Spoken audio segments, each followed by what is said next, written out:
ನಮಸ್ಕಾರ ಎಲ್ಲರಿಗೂ ಕರ್ನಾಟಕ ಸೇವಾ ಇನ್ಫೋಗೆ ನಾನು ಇದೊಂದು ವಿಡಿಯೋದಲ್ಲಿ SSP ಸ್ಕಾಲರ್ಶಿಪ್ ಬಗ್ಗೆ ಅಪ್ಡೇಟ್ ಅನ್ನು ನೀಡ್ತಾ ಇದ್ದೇನೆ. ಯಾವ ರೀತಿಯಪ್ಪ ಅಂತಂದರೆ ಈಗ ನೋಡಬಹುದು SSP ಸ್ಕಾಲರ್ಶಿಪ್ಗೆ ಅಪ್ಲಿಕೇಶನ್ ಹಾಕಿಕೊಳ್ಳಬೇಕಾದ್ರೆ ನಮ್ಮ ಹತ್ರ SSP ID ಅನ್ನೋದು ಬೇಕಾಗಿರುತ್ತೆ.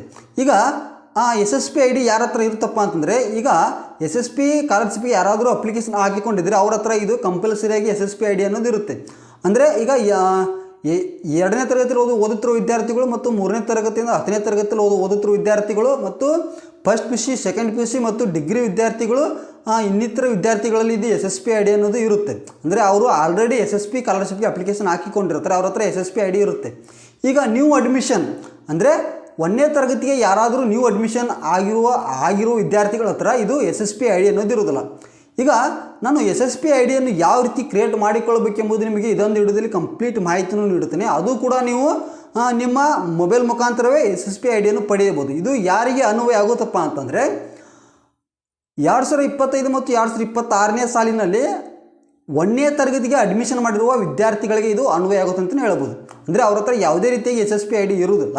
ಹಾಗಾಗಿ SSP ID ಕ್ರಿಯೇಟ್ ಮಾಡಿಕೊಂಡ ನಂತರ ಅವರು SSP ಸ್ಕಾಲರ್ಶಿಪ್ಗೆ ಅಪ್ಲಿಕೇಶನ್ ಹಾಕಿಕೊಳ್ಬೇಕಾಗುತ್ತೆ. ಈಗ SSP ಸ್ಕಾಲರ್ಶಿಪ್ ಬಗ್ಗೆ ಅಪ್ಡೇಟ್ ಏನಪ್ಪ ಅಂತಂದರೆ ಈಗ ಕ್ಯಾಟಗರಿ ವೈಸ್ ಡೇಟನ್ನು ಮುಂದೂಡಲಾಗಿದೆ ಅಂತಲೇ ಹೇಳ್ಬೋದು. ಅಂದರೆ ಅದು ನಾನು ನಿಮಗೆ ಮುಂದಿನ ವಿಡಿಯೋದಲ್ಲಿ ಕೂಡ ತಿಳಿಸಿಕೊಡ್ತೀನಿ.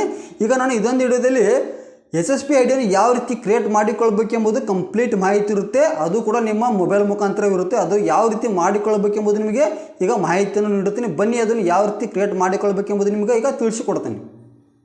ಈಗ ನಿಮ್ಮ ಮೊಬೈಲ್ನಲ್ಲಿ ಯಾವುದಾದ್ರೂ ಒಂದು ವೆಬ್ ಬ್ರೌಸರಲ್ಲಿ ಬಂದು SSP ಅಂತ ಟೈಪ್ ಮಾಡಿಕೊಳ್ಳಬೇಕಾಗುತ್ತೆ. SSP ಅಂತ ಟೈಪ್ ಮಾಡಿಕೊಂಡ ನಂತರ ನಮಗೆ ಈ ರೀತಿ ಇಂಟರ್ಫೇಸ್ ಬರುತ್ತೆ. ಈಗ ಇಲ್ಲಿ ನೋಡ್ಬೋದು ನಮಗೆ ಕರ್ನಾಟಕ ಸ್ಕಾಲರ್ಶಿಪ್ ಅಂತ ಏನು ಕಾಣ್ತಾ ಇದ್ದಲ್ಲ, ಇದರ ಮೇಲೆ ನಾವು ಕ್ಲಿಕ್ ಮಾಡಿಕೊಳ್ಳಬೇಕಾಗುತ್ತೆ. ಈಗ ಸ್ಟೂಡೆಂಟ್ ಲಾಗಿನ್ SSP ಕರ್ನಾಟಕ ಸರ್ಕಾರದಲ್ಲಿ ಇದ್ರ ಮೇಲೆ ಕ್ಲಿಕ್ ಮಾಡಿಕೊಳ್ಳಿ. ಈಗ ನಮ್ಮ ನೋಡ್ಬೋದು ನಮಗೆ ಈ ರೀತಿ ಇಂಟರ್ಫೇಸ್ ಬರುತ್ತೆ. ರಾಜ್ಯ ವಿದ್ಯಾರ್ಥಿ ವೇತನ ತಂತ್ರಾಂಶ ಅಂತ. ಈಗ 2025 ಮತ್ತು 26ನೇ ಸಾಲಿನ ಮೆಟ್ರಿಕ್ ನಂತರದ ವಿದ್ಯಾರ್ಥಿ ವೇತನಕ್ಕೆ ಅರ್ಜಿ ಸಲ್ಲಿಸಲು ಇಲ್ಲಿ ಕ್ಲಿಕ್ ಮಾಡಿ ಅಂತಿದೆ. ಅಂದರೆ 11ನೇ ತರಗತಿಯಿಂದ ಡಿಗ್ರಿ ಓದುತ್ತಿರುವ ವಿದ್ಯಾರ್ಥಿಗಳು ಎಲ್ಲರಿಗೂ ಕೂಡ SSP ಸ್ಕಾಲರ್ಶಿಪ್ಗೆ ಅಪ್ಲಿಕೇಶನ್ ಹಾಕಿಕೊಳ್ಬೇಕಾದ್ರೆ ಇದ್ರ ಮೇಲೆ ಕ್ಲಿಕ್ ಮಾಡಿಕೊಂಡು ನೀವು SSP IDಯನ್ನು ಪಡೆದಿರ್ತೀರಿ ಮತ್ತು ಅದೇ ರೀತಿಯಾಗಿ ನಿಮ್ಮ ಹತ್ರ ಪಾಸ್ವರ್ಡ್ ಇರುತ್ತೆ. ನೀವು ಇದ್ರ ಮೇಲೆ ಕ್ಲಿಕ್ ಮಾಡಿಕೊಂಡು ನೀವು ಅಪ್ಲಿಕೇಶನ್ ಸಹ ಹಾಕಿಕೊಳ್ಳಬಹುದು. ಈಗ 1ನೇ ತರಗತಿಯಿಂದ 10ನೇ ತರಗತಿ ವಿದ್ಯಾರ್ಥಿಗಳು ಏನಾದರೂ ಅಪ್ಲಿಕೇಶನ್ ಹಾಕಿಕೊಳ್ಳಬೇಕಾದ್ರೆ ಈಗ ನೋಡ್ಬೋದು 2025 ಮತ್ತು 26ನೇ ಸಾಲಿನ ಮೆಟ್ರಿಕ್ ಪೂರ್ವ ವಿದ್ಯಾರ್ಥಿ ವೇತನಕ್ಕೆ ಅರ್ಜಿ ಸಲ್ಲಿಸಲು ಇಲ್ಲಿ ಕ್ಲಿಕ್ ಮಾಡಿ. 1ರಿಂದ 10ನೇ ತರಗತಿ ವಿದ್ಯಾರ್ಥಿಗಳು ಈಗಾಗಲೇ SSP IDಯಲ್ಲಿ SSP ID ಹೊಂದಿರೋರಿಗೆ ಮಾತ್ರ. ಈಗ ನಾವು ಹೊಸ ಖಾತೆಯನ್ನು ಕ್ರಿಯೇಟ್ ಮಾಡಿಕೊಳ್ಬೇಕಲ್ಲ, ಹಾಗಾಗಿ ಇಲ್ಲಿ ನಾವು ನೋಡ್ಬೋದು ಹೊಸ ಖಾತೆಯನ್ನು ಸೃಜಿಸಲು ಇಲ್ಲಿ ಕ್ಲಿಕ್ ಮಾಡಿ. ಮೆಟ್ರಿಕ್ ಪೂರ್ವ ಹಾಗೂ ಮೆಟ್ರಿಕ್ ನಂತರದ ವಿದ್ಯಾರ್ಥಿಗಳಿಗೆ ಅನ್ವಯ ಆಗುತ್ತೆ ಅಂತಲೇ ಹೇಳ್ಬೋದು. ಈಗ ನಾವು ಅದ್ರ ಮೇಲೆ ಕ್ಲಿಕ್ ಮಾಡಿಕೊಂಡ ನಂತರ ನಮಗೆ ಈ ರೀತಿ ಇಂಟರ್ಫೇಸ್ ಬರುತ್ತೆ. ಕ್ರಿಯೇಟ್ ಅಕೌಂಟ್ ಅಂತ ಖಾತೆಯನ್ನು ಸೃಜಿಸಿ ಅಂತಿದೆ. ಈಗ ನಾವು ಯಾರ್ದು ಈಗ 1ನೇ ತರಗತಿಗೆ ಯಾರು ಅಡ್ಮಿಷನ್ ನೀವು ಮಾಡಿರ್ತಿರಲ್ಲ ಅವರ ವಿದ್ಯಾರ್ಥಿಯ ಇಲ್ಲಿ ಆಧಾರ್ ಸಂಖ್ಯೆಯನ್ನು ಹಾಕಿಕೊಳ್ಬೇಕಾಗುತ್ತೆ ಕರೆಕ್ಟಾಗಿ. ಅಂದರೆ ನಾವು SSP IDಯನ್ನು ಯಾರ್ದು ಕ್ರಿಯೇಟ್ ಮಾಡಿಕೊಳ್ಬೇಕಲ್ಲ ಆ ವಿದ್ಯಾರ್ಥಿಯ ಆಧಾರ್ ಸಂಖ್ಯೆಯನ್ನು ಇಲ್ಲಿ ಕರೆಕ್ಟಾಗಿ ಫಿಲ್ ಮಾಡಿಕೊಳ್ಳಬೇಕಾಗುತ್ತೆ. ಆಧಾರ್ ಸಂಖ್ಯೆಯನ್ನು ಹಾಕಿಕೊಂಡ ನಂತರ ಕೆಳಗಡೆ ಇಲ್ಲಿ ನೋಡಬಹುದು ಕ್ಲಿಕ್ ಟು ಪ್ರೊಸೀಡ್ ಅಂತಿದೆಯಲ್ಲ, ಇದರ ಮೇಲೆ ಕ್ಲಿಕ್ ಮಾಡಿಕೊಳ್ಳಬೇಕಾಗುತ್ತೆ. ಕ್ಲಿಕ್ ಟು ಪ್ರೊಸೀಡ್ ಮೇಲೆ ಕ್ಲಿಕ್ ಮಾಡಿಕೊಳ್ಳಿ. ಇದರ ಮೇಲೆ ಕ್ಲಿಕ್ ಮಾಡಿಕೊಂಡ ನಂತರ ಅದು ಮುಂದಿನ ಹಂತಕ್ಕೆ ಹೋಗುತ್ತೆ. ಈಗ ಇಲ್ಲಿ ನೋಡಬಹುದು ಗುರುತಿನ ದೃಢೀಕರಣ ಸೇವೆ ಅಂತ ಬಂದಿದೆ. ಈಗ ಇದನ್ನು ಮೇಲ್ಗಡೆ ಸ್ವಲ್ಪ ಇಲ್ಲಿ ಸ್ಕ್ರೋಲ್ ಮಾಡಿಕೊಳ್ಳಬೇಕಾಗುತ್ತೆ. ಮೇಲ್ಗಡೆ ಈಗ ಇಲ್ಲಿ ನೋಡಬಹುದು ವಿದ್ಯಾರ್ಥಿಯ ಆಧಾರ್ನಲ್ಲಿರುವ ಹೆಸರು, ಆಧಾರ್ ಸಂಖ್ಯೆ, ನಿಮ್ಮ ಅಂದರೆ ಯಾರ್ದು ಕ್ರಿಯೇಟ್ ಮಾಡಿಕೊಳ್ಳುತ್ತಿದ್ದಲ್ಲ ನಾವು SSP ID ಆ ವಿದ್ಯಾರ್ಥಿಯ ಆಧಾರ್ನಲ್ಲಿರುವ ಹೆಸರು ಯಾವ ರೀತಿ ಇರುತ್ತೋ ಅದೇ ರೀತಿ ಹಾಕಿಕೊಳ್ಬೇಕಾಗುತ್ತೆ ಮತ್ತು ಆಧಾರ್ ಸಂಖ್ಯೆಯನ್ನು ಹಾಕಿಕೊಳ್ಬೇಕಾಗುತ್ತೆ. ಎರಡನ್ನು ಹಾಕಿಕೊಂಡ ನಂತರ ಕೆಳಗಡೆ ಅಗ್ರಿ ಮೇಲೆ ಕ್ಲಿಕ್ ಮಾಡಿಕೊಂಡು ಸಬ್ಮಿಟ್ ಮೇಲೆ ಕ್ಲಿಕ್ ಮಾಡಿಕೊಳ್ಳಬೇಕಾಗುತ್ತೆ. ಸಬ್ಮಿಟ್ ಮೇಲೆ ಕ್ಲಿಕ್ ಮಾಡಿಕೊಂಡ ನಂತರ ನಮಗೆ ಈ ರೀತಿ ಇಂಟರ್ಫೇಸ್ ಬರುತ್ತೆ.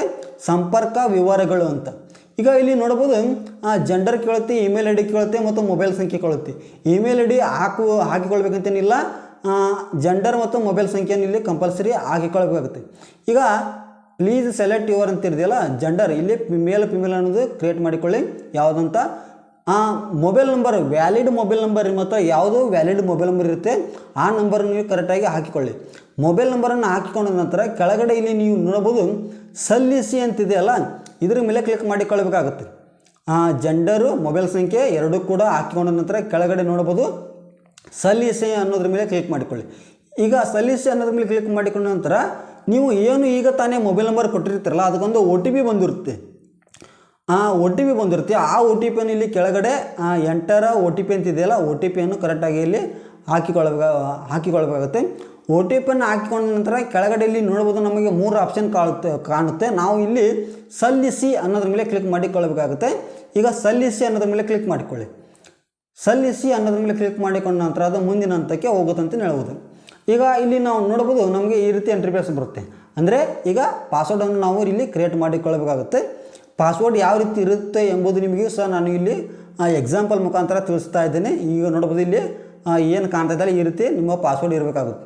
ಈಗ ನ್ಯೂ ಪಾಸ್ವರ್ಡ್ ಮತ್ತು ಕನ್ಫರ್ಮ್ ಪಾಸ್ವರ್ಡ್ ಅಂತ ಇರುತ್ತೆ.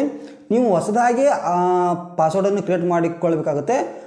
ಯಾವ ರೀತಿ ಪಾಸ್ವರ್ಡ್ ಇರುತ್ತೆ ಎಂಬುದು ನಿಮಗೆ ಇಲ್ಲಿ ನಾನು ತೋರಿಸಿದ್ದೀನಲ್ಲ, ಈ ರೀತಿ ನೀವು ಪಾಸ್ವರ್ಡನ್ನು ಕ್ರಿಯೇಟ್ ಮಾಡಿಕೊಳ್ಳಬೇಕಾಗುತ್ತೆ. ದಯವಿಟ್ಟು ಇದೇ ರೀತಿ ನಿಮ್ಮ ಪಾಸ್ವರ್ಡ್ ಕೂಡ ಇರಬೇಕಾಗುತ್ತೆ.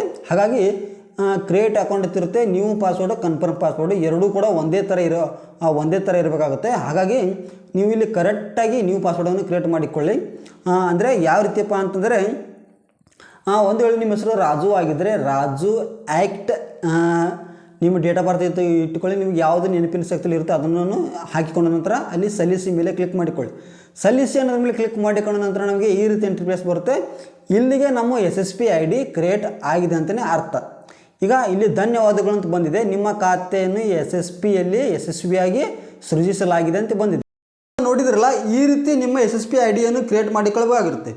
ಈಗ SSP ID ಎಲ್ಲಿ ಬಂದಿರುತ್ತಪ್ಪ ಅಂತಂದರೆ, ಈಗ ನಿಮ್ಮ ಮೊಬೈಲ್ ನಂಬರ್ ಯಾವುದು ಕೊಟ್ಟಿರ್ತಾರಲ್ಲ ಅದಕ್ಕೊಂದು ಮೆಸೇಜ್ ಬಂದಿರುತ್ತೆ. ಅಂದರೆ SSP ID ಕಂಪ್ಲೀಟಾಗಿ ನಾವು ಈಗ ಕ್ರಿಯೇಟ್ ಮಾಡಿಕೊಂಡಿದ್ದೇವೆ, ನಮಗೆ SSP ID ನಮಗೆ ಮೆಸೇಜ್ ಮುಖಾಂತರ ಅದು ಬರುತ್ತೆ. ಆ SSP IDಯನ್ನು ಪಡೆದುಕೊಂಡ ನಂತರ ಮತ್ತು ಅದೇ ರೀತಿಯಾಗಿ ಪಾಸ್ವರ್ಡನ್ನು ನಾವು ಪಡೆದಿರುತ್ತೇವೆ.